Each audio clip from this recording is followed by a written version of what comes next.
Ladies and gentlemen, it is episode 5 and it is Monday Raw week 3 here in September. I believe we're in like week 4 in real life, but that's okay. We're getting there. You're damn right. You're damn right, son. And our storylines are way out of whack now compared to real life. Oh, well, that's okay. Because under new ownership, thanks to Vince McMahon's ass, thanks to Vince McMahon's horny ass, these two somehow scrounged up 20 investors and bought WWE's son. What? That's right. And so far, we've been booking it our way. What? Anyway, in the pre-show, we had about 3 dark matches. This is the first one. We called up Ilya Dragunov. He got booked in a loss. I guess the road agent for this match thought that it seemed fit that Ludwig Kaiser should win the match, and John Cena thought that. So yeah, piece of shit, John Cena. Already burying talent before he even has a match with them. I know, right? That's fine. We trust John Cena's word that that was the right decision. Yeah, it was a pretty solid match, especially for a pre-show. Not bad for 2 unimportants. Yep. Okay. Oh, fucking shit. Okay. Ouch. Holy shit. Steiner really needs work. Yeah, well, that's why he's going to be on the pre-show for now. What the fuck happened? Do they just not have chemistry? Oh, he was really off his game. And that's why he's on the pre-show. So here's the thing. So Bronson Steiner was really off his game, yet he still outperformed R-Truth. R-Truth, what the fuck are we paying you for? I think he's going to be on our cut list. Honestly, yeah. Former NWA champion R-Truth might be getting cut from the WWE. It's a possibility. I'm thinking about it. Anyway, and then the final match. This was the best one. Yep. With a bridging package fallaway powerbomb. He did that to Bronson Reed? I mean,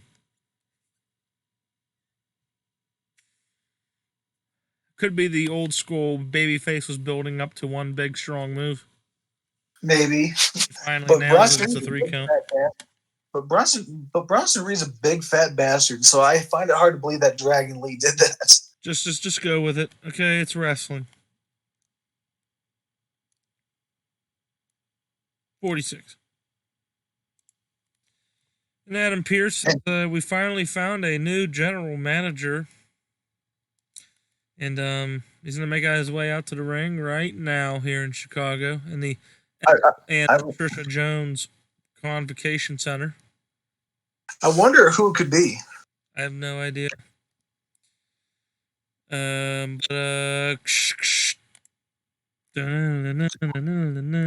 Holy fucking CM Punk back in the WWE. And he's coming here to say he's the voice of the voiceless, but he's going to do it in a different way. But yeah, the crowd is fucking hot as fuck right now. So CM Punk, he goes on how he's like, you know what? I got fired from that other company. Hell, I was even fired from this company. But I'm here to prove that unlike those dorks back in the other company, I'm going to actually teach them how to actually run some shit.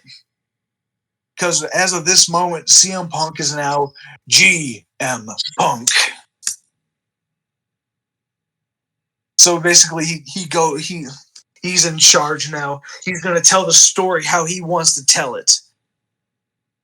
There's not going to be no more middlemen. It's just going to be him. He's going to be giving the fans the best product possible, but he's also fucking angry at the fans because they didn't believe him when he said that those guys were trying to stab him in the back. Got anything else to add, Eric? I think he would also probably say something like, I thought you people was like, they had that event like a week later in Chicago, that pay-per-view after. Mm-hmm. Yeah. And they did not boo or hijack the show. I think he would come at them for that. You didn't have. He's like, go ahead. So he's probably going to say something like, "You didn't have my back, so screw all of you." Chicago turned their back on Punk. I did not turn my back on Chicago. I'm more disappointed in you than I am the Chicago Blackhawks.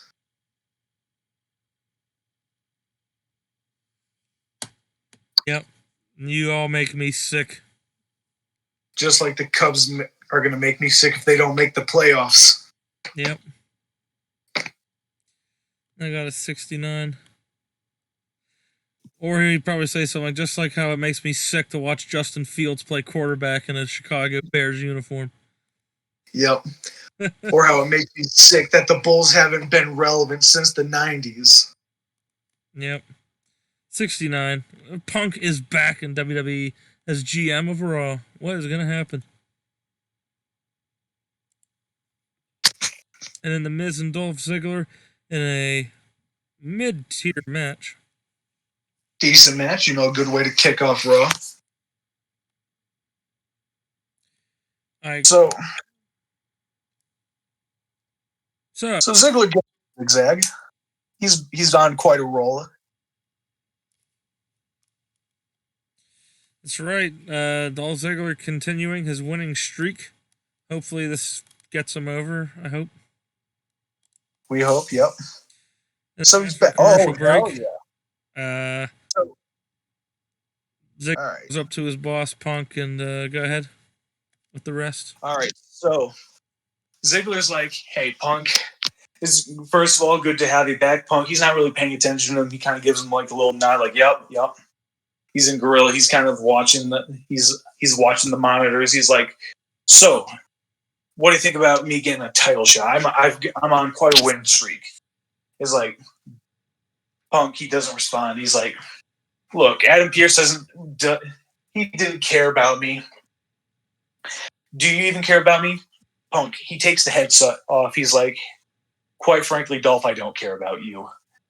And it's like, and it's nice. It's cool. It's like you're really going for it.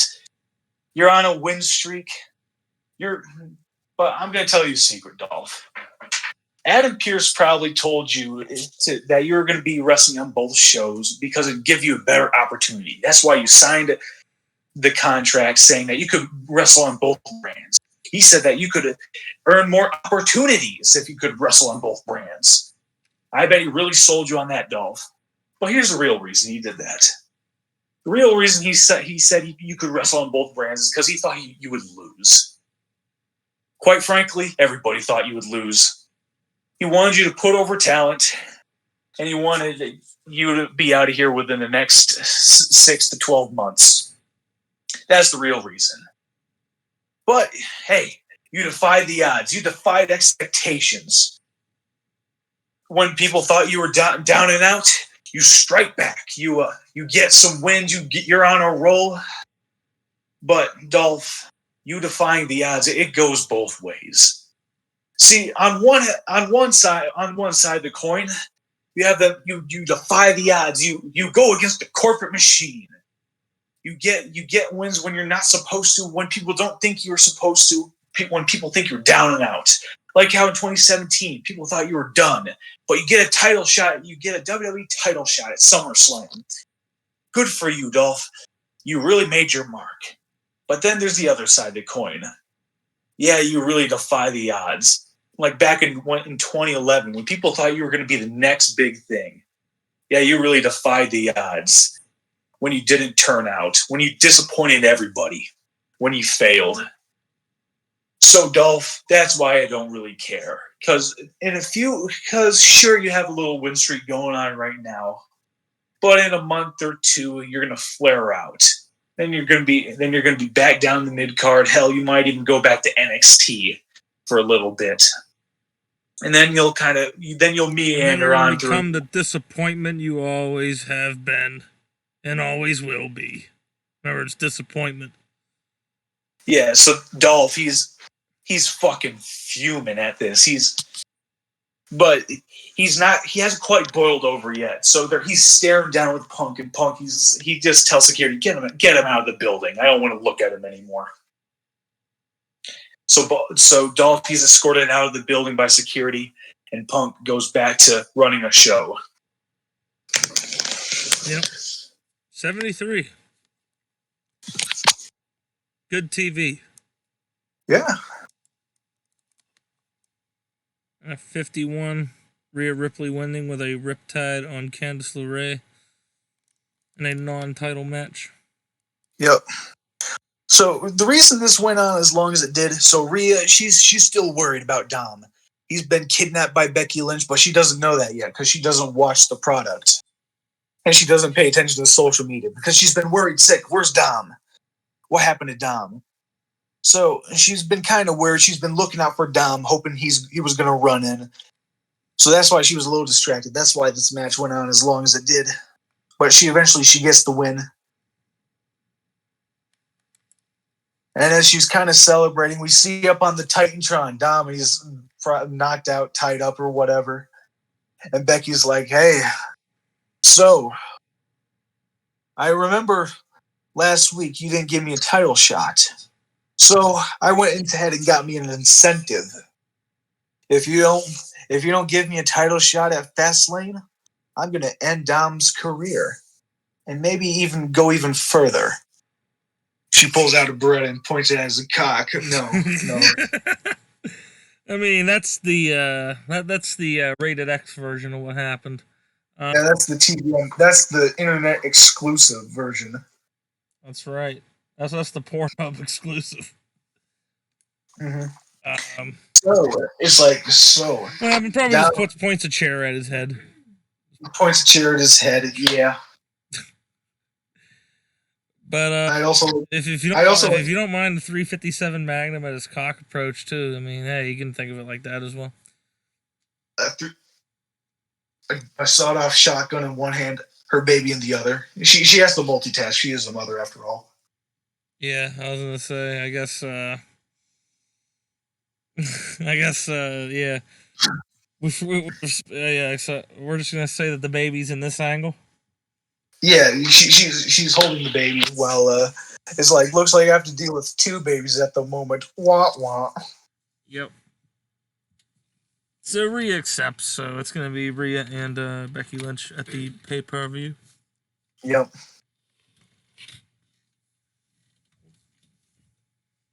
All right, what happens next? All right, so that's right. So CM Punk, he's backstage. He's doing some paperwork, and Drew comes up to here. You do the better Drew McIntyre impression. You go ahead. Okay. Oh, hey there, GM Punk. I guess I'm looking for a match. I'm not on the card tonight. You know, Punk. When am I gonna get on the card? You go ahead. He's like, so you say you're kind of you're a mainstay here. I'm a big deal around here, Punk.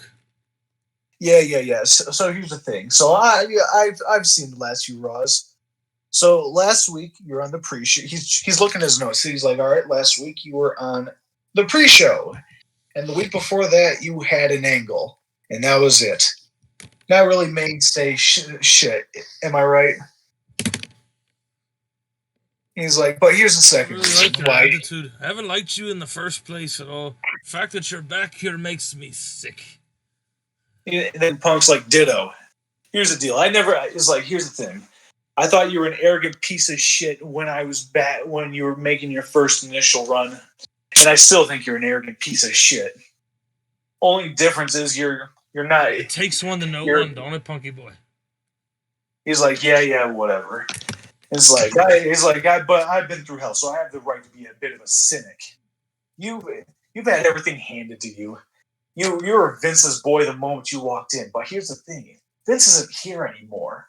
So I'll give you some credit. You're trying to suck up to the next authority figure so you can stay afloat. Well, here's the thing: that time of being a WWE champion during COVID, it's over. Guess what? It's my time now. It's like so it's kind of a heated standoff, and I forget. Did we have another segment where they started fighting, or was it just this segment? Anyway, what was that? Son of a bitch. All right. So they have a heated standoff, and then in the next segment. Okay, there you go. Sorry. My attention was averted. Yeah, my God, they start fighting. They start in his first week back to work. Punk gets in a backstage brawl. Who could have ever seen this coming? I know, unbelievable. Punk getting into a fight backstage. What an asshole. So Punk and McIntyre, they're brawling. They're throwing monitors and shit at each other. Punk throws a vegan burger at McIntyre. McIntyre brings out his fucking sword, tries to kill CM Punk. He tries to stab him. Yep. CM Punk, he's got a fucking gun. That's right. I don't think Punk would believe in guns, but all right, he has a taser. He has pepper spray. God damn it. I don't know it'd be that far. I think it'd just be a fist fight. But yes. All right, fucking fine. So they're fighting back and forth. Eventually, security they come and break it up. They're dragging Punk off. They're dragging McIntyre off, and Punk's like, you know what? Fine. You want a piece at me? I'll see you in the main event tonight. Oh, that's good, Punky boy. As I'm going to get you there, Punk. I'm trying to. And then you have Michael Cole on commentary going, "Oh my, could it be? Looks like tonight Punk is going to have his first match back in WWE. Who would have thought? Oh my." Oh my, yeah, they don't say that. Oh my, 60. Oh my. And then so Logan Paul in this next segment, we cut to him vlogging, right? He's vlogging. He's like, I'm down on my luck here. My YouTube views are going down. My subscriber count is stagnant, staying hovering around the same number for a month now. I just don't get it. He's like, who would have thought if I just kept scamming people wouldn't like me anymore. Damn, it's like I don't know if he would say that, but yeah, basically. But yeah, he's like, man, I keep trying to. It's like I do everything with the best intentions, man. It's like I'm a businessman, but people aren't drinking Prime anymore. People aren't buying crypto anymore. Man, it's like and the wrestling fans, they boo me. If only there was somebody who knew how to balance vlogging and being a wrestler. And then you hear from behind, woo, woo, woo. That's right, it's Zack Ryder. Zack Ryder is back in WWE. He's like, hey, what's up, Logan? So, I hear you're struggling. Well, I'll allow the Long Island IZ to take you on a trip of how to get over with social media. And Logan Paul, he's like, Logan Paul's like, you know what? I don't really know you, but I like the way you carry yourself. And Zack Ryder is like, well, I am the indie god. Former WWE superstar Zack Ryder. Former United States Intercontinental Tag Team Champion. Former NWA Champion. Former Impact Internet Champion. I don't know if he would go through that. I think he would just go through the WWE accolades, but yes. Well, I mean, he's the indie god. He's got to get over his. That's right. We're letting. He's like, I'm the Chris Jericho Wrestling Cruise Champion. That's actually. He's like, yeah, that's a real thing. He still carries that belt around. Also, I'm the last ECW television champion.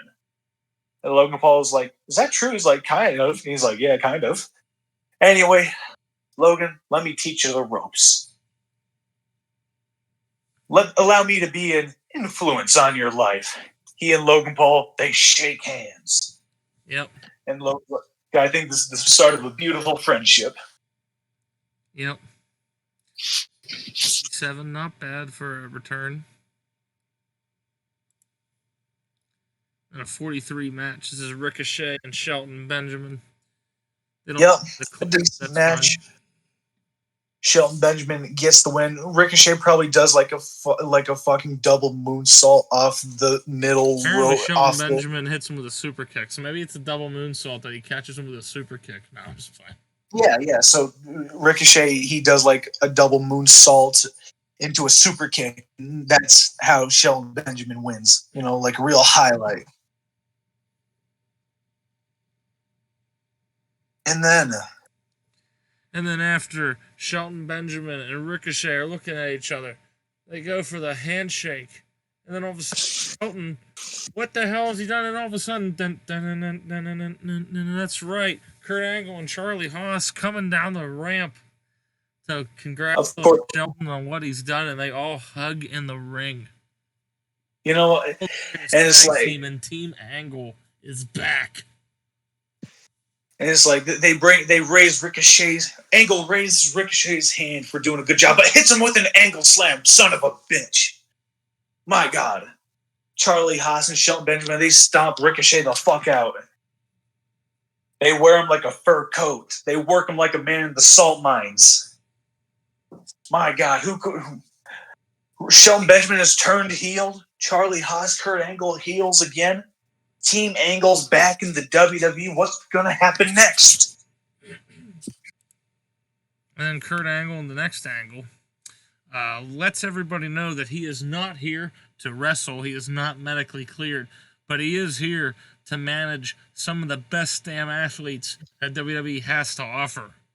And he knows all right, so that it starts with the world's greatest tag team, but it doesn't have to stop there.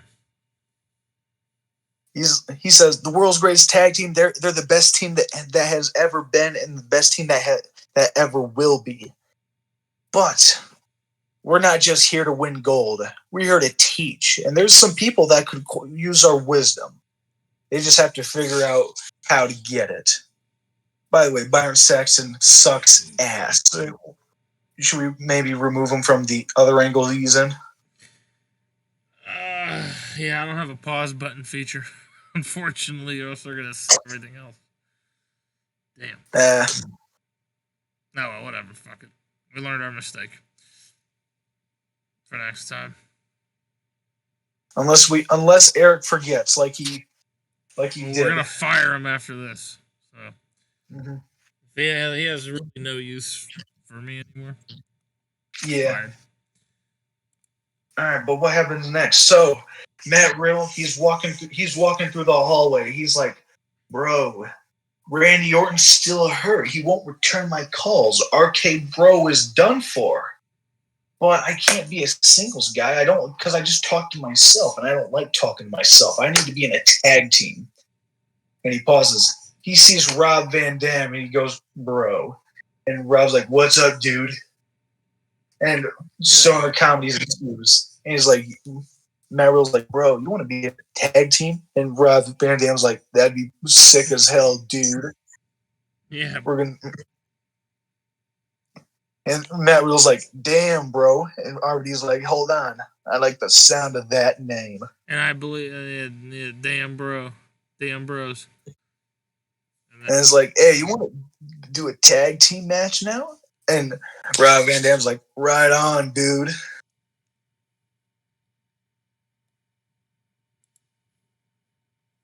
And they meet the Viking Raiders out in the ring. Yep. Yeah, not as that. So they have absolutely zero chemistry as partners. Well, that just changes everything.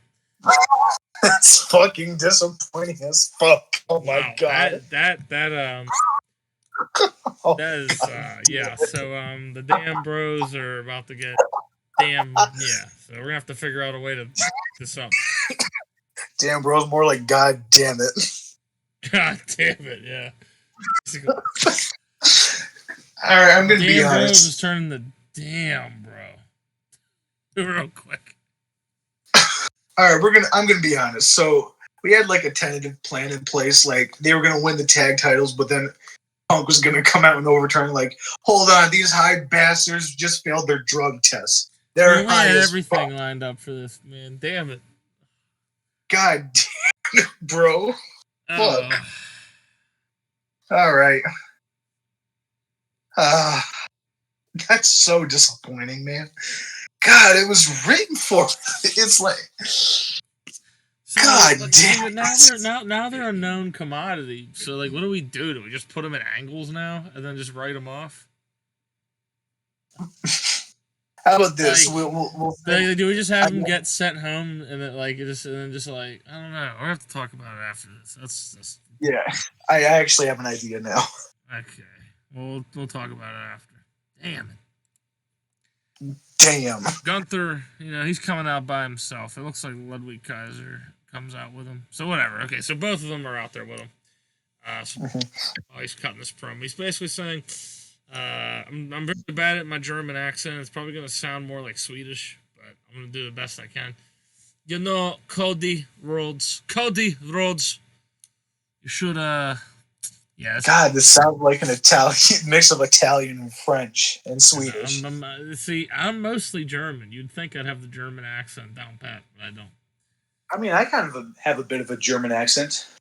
I have other accents I have down pat, but I would get canceled, so I'm not going to do any of those. All right, so Gunther comes out. He's like he's got a weird kind of voice. So it's like he has that German accent, it's like he's like a gruffer, so it doesn't really sound like a German accent too. So he goes Cody Rhodes. Nah, goddamn, that sounds so Swedish. But anyways, he goes like Cody. He goes, Cody, I'm this close to beating the Honky Tonk Man's record for the longest reigning Intercontinental Champion. So I'm asking you this one time, do the right thing and drop out of this match. It would be an unfortunate turn of events if I had to end your career before you could finish your story. So please, do the right thing. And even if you think you could win, it can only happen in a fairy tale story. Even though you are one impressive athlete. That got a 57. Then Cody Rhodes appears on the Titantron to let him know that he is not going to back down, and he's going to reclaim the Intercontinental Championship and bring back the prestige it once had. And Gunther, he's like, what the fuck?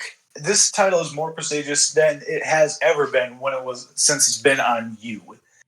If anything, you should be thanking me that I've made this title so prestigious. I've done more for this title in one reign than you've done in. You should thank me that this title's so prestigious that you'd even want to fight me for it. Because back when you were champion, people just kind of fell into your little title feuds. People want my title. They didn't want the title when you had it, but they sure as hell want it when I had it. But here's the thing. Here's the difference between me and you. They're not when it comes to me, they're not going to get that title. Implying that, since Cody lost the Intercontinental title a few times. Right. Yeah, right. All right, moving on. And Cody's like, yeah, I'm gonna beat you for that belt in Fastlane. Something, my father's dead, something, I need my older brother, he says with a tear welling up in his eye. Something, finish the story. 53. And then so Seth Rollins enters the building. He goes into Punk's office. He's like, listen up here, GM Punk, man, okay, since I found out you are the boss and all, I got the text message. Yeah. So, I want to kick Shinsuke Nakamura's teeth in. Punk's like, listen here, man. Okay, I got something to worry about later tonight. I'm the main event here tonight, okay? So, I gotta get for a main event match. Okay? So, okay, here's what I can do for you, alright? I got a guy here who showed up looking for a job. I told him if he'd win against the World Heavyweight Champion, he's in. And he's just so happy to come here. So go out to the ring, and I'm going to show you who your opponent is. He's fighting actually for the contract. In fact, he's right up your alley, Seth. This guy, he's right up there with you. If you want a challenge, you want to warm up for Shinsuke. If you really want to get the gears going again, you want to deliver those 5-star classics. This is the guy. Also, another thing, it's nice to know that email chain is working now. I was having a little trouble with that, so thank you for confirming. What's Seth's that? like, oh yeah. So Seth's like, all right, whatever. And also, you don't come in here making demands. Okay, I tell you what's going on tonight. Okay, you got it. All right, awesome. Get out of my office. And then Punk's like, oh wait, one more thing. And Seth's like, what? He's like, remember when you used to work for me in 2014? Yeah, when I kind of controlled the Shield. All right, that's all. I just wanted to remind you of that. It's kind of nice to see that I'm still in control. Huh? Yep. Yeah. You know, even after you became world champion, I'm still in charge of you. And that's nothing the way real. It's gonna be for a long time. You know, he's just kind of just sticking to Seth. Yep. Might be a future match there. We'll have to see. Yep. And then, of course, and oh my god! So Seth is expected, though. It is expected. Yeah. So Seth, he's waiting in the ring. He's kind of fired up because he's like, all right, Punk said this is a world caliber opponent. This is the opponent that is meant for me. So he's waiting, and then oh my god, it's Shark Boy, and Seth Rollins is like, son of a bitch, you have to defend this world title against this guy. Yep. So Seth, I'll be honest. So Seth, for about 3.5 minutes, he works this guy. He kills him. But Shark Boy, he gets a hope spot in. He hits him with the fin chop, and he gets a very close 1 count on Seth. You know, that's the extent of that hope spot of Shark Boy becoming a WWE heavyweight champion. Yep. But Seth hits him with the curb stomp over and over again, and Seth wins. Yep. 36. That was probably as planned, though. So Shark Boy, thank you. And then Seth Rollins gets on the microphone. He's like, all right, Punk, that was pretty damn funny of you. Let me tell you. But you know what? I'm done with you. Let me get on the business I actually want to go on. Shinsuke, bring your ass out here right now. I'm all healed up. I'm ready to go for round 2. So he's waiting and waiting. And then Shinsuke's music hits. He comes down to the ring. They stare down and they say, in the next segment, they say what? Seth's like, you know what? No words. Fuck it. Run those hands. So Shinsuke nods in agreement. They start running hands. They start kicking. They start kneeing each other. They start punching and elbowing each other. It is an all-out brawl. And the crowd. These guys, nice. Yep. These guys, there's no love lost between these two guys. They want the world title, but it's become so much more personal. Shinsuke keeps beating the fuck out of Seth Rollins, and Seth Rollins is the world champion. And keeps on hitting his back. Yep. So eventually security, they rush out. They break up the fight. Oh my god. But there you have it. Ends in a stalemate.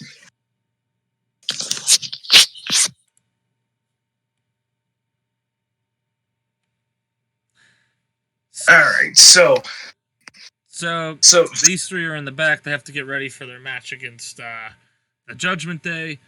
Kevin Owens is still leery of Jey Uso, not trusting him at all. Is he going to join? Is he not going to join? And then Finn Balor's like, "Well, buddy, I know you're with these two here tonight, fella, against us. But I just wanted to wish you good luck, and you're still welcome to join. I know we haven't got an answer from you yet." And Kevin Owens like, "Oh." Kevin Owens, that makes him a little bit more weary. Does he trust Jey Uso? Listen, guys, I told you. I told him to leave me alone. He keeps just coming up to me. And Kevin Owens like, yeah, save it. I don't trust you. I don't trust you. I never did trust you. Whether you don't. I still don't like you for what you did in the bloodline. And then Jay's like, hey, I wouldn't just go from one bad family to another bad family. And Kevin's like, oh yeah, I bet that's what you would say if you're trying to convince me that you weren't joining the Bloodline but secretly were, or Blood Judgment Day, fuck. So it's like, I bet that is what you would say. That's what anybody would say. And then Jey Uso's like, all right, let me earn that trust tonight, with our match against the Judgment Day.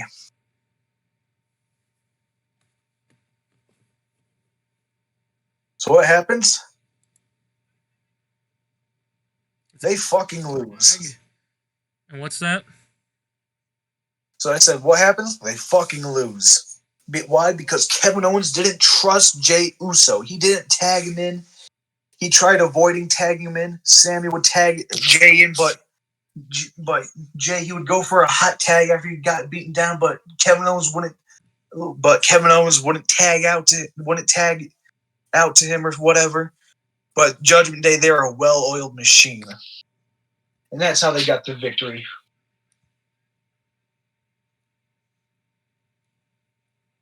Damian Priest with a 44. Ouch. Yeah, we got to work on him.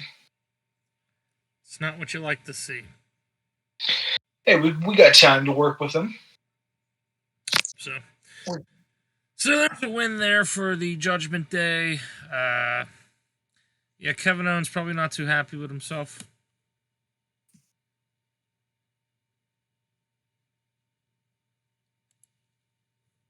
And then Natalya and Shayna Baszler, they got a little feud going on. This time Natalya taps out Shayna Baszler shooter in 7:41. Had a decent reaction from the crowd. Although, if we're bringing back the fart gimmick, Natalya, while in the sharpshooter, probably farted all over Shayna Baszler, and that's why she tapped out. No. No? Okay. No.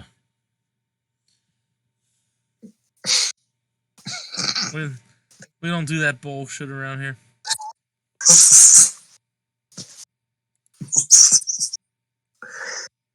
Okay, Saxton did better in this segment. I don't know if it's working with Punk. Sometimes when you work with somebody, they elevate everyone. Yeah, I guess so. So CM Punk, he's getting ready. He's like, he's flexing out his wrists. He's kind of bouncing back and forth. He's doing some squats, some push-ups. He's stretching. Byron Saxton comes up to him and he's like, "Hey, Punk, is this match important to you at all?" And CM Punk's what pisses him off is he asks this question. He goes like this. He goes, "Punk, do you think this is taking away from the other wrestlers in this, in this kind of spotlight in this main event match? I mean, you call yourself the voice of the way. Hey, whoa, hang on a second, Byron. Dude, shut the hell up. Okay, who are you? You're nobody. Okay." I'm the reason why there's a lot of TV viewers right now and the ratings are up at this very moment. Because I'm about to wrestle here in this main event match coming up next, and you have the audacity to ask a question like that to me. I should fire you where you stand. But I'm not. I'm not, because I'm a nice guy. I'm a charitable guy. I'm not going to do that to you. But I say that you're an idiot. And I have no problem doing that if you ever so happen to say something idiotic like that again. Do you understand? Byron's like, yeah, CM Punk's like, yeah, one more thing too. You're a bad wrestler and you're an even worse interviewer. So just think about that. And he's like, now go back and sleep in your race car bed or some shit. Yep, so he kind of just shits on Byron Saxton there, proving how much of a dastardly heel and how bitter he is. And Corey Graves, he's probably loving it right now. He's like, hey, I think I'm going to like CM Punk. He's a guy I can really get behind. Oh, yeah, of course you would like someone like that, Michael Cole. Oh, Wade Barrett's the color commentator. Oh, that's the guy, leader of the Nexus. Dude, I can so see him too. Or would he be? It's like, you know what? He may have kicked me out of the Nexus, but I'll give him this. He sure did deserve it. All the success he got. Look what the Nexus did for him. Oh man. Then here's the main event. It is CM Punk versus Drew McIntyre. Man, Punk hasn't wrestled in a WWE ring in nearly 9 years. That's right. It has been 9 years. Over 9 years. Since he's touched a WWE ring.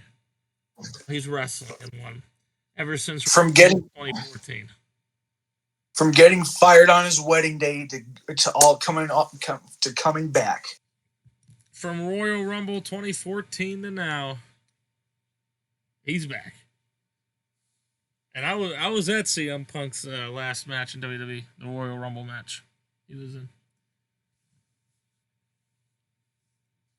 And in about 16 minutes, Punk gets the win with a handful of tights, underhanded tactics.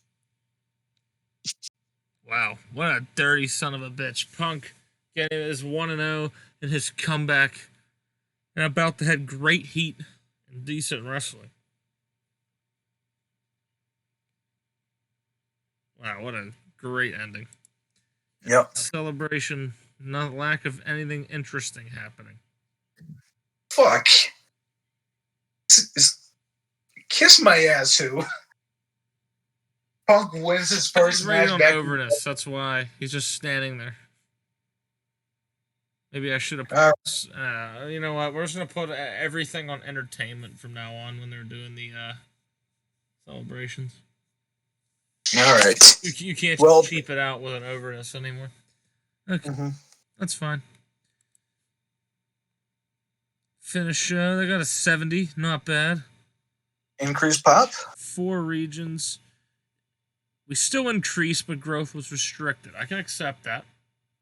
Yep. Hey, at least we're gaining in pop now. Since Rock and CM Punk have become general managers, we're increasing popularity. I believe CM Punk has now wrestled in the best match. But folks, tell us what you think of the product so far. Tell us in the comments. Like, share, subscribe. Leave a comment. This has been whatever this channel's called. I forget. I'm sorry. This is Indy-Vison Gaming. Indy-Vison Gaming. That's right. I've been RBM. Bastard, you dumbass son of a bitch. I'm sorry. It's okay. I'll let us know in the comments below what you think. I think that was a great Raw. I mean, apparently, we decide, hey, this WWE product needs an influx of stars. Let's put them in different roles. And it's been interesting. Rock is SmackDown GM. Punk is Raw GM.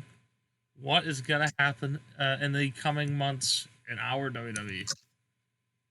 What's Survivor Series going to look like? What's brand supremacy going to look like? What's the Royal Rumble going to look like? What's WrestleMania going to look like? These are questions to be answered later.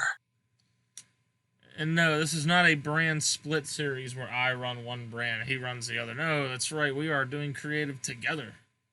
Acting like they are split. Yeah. Because it's a lot of work to try to do that. It really is. It's very tiring when you're just fighting each other.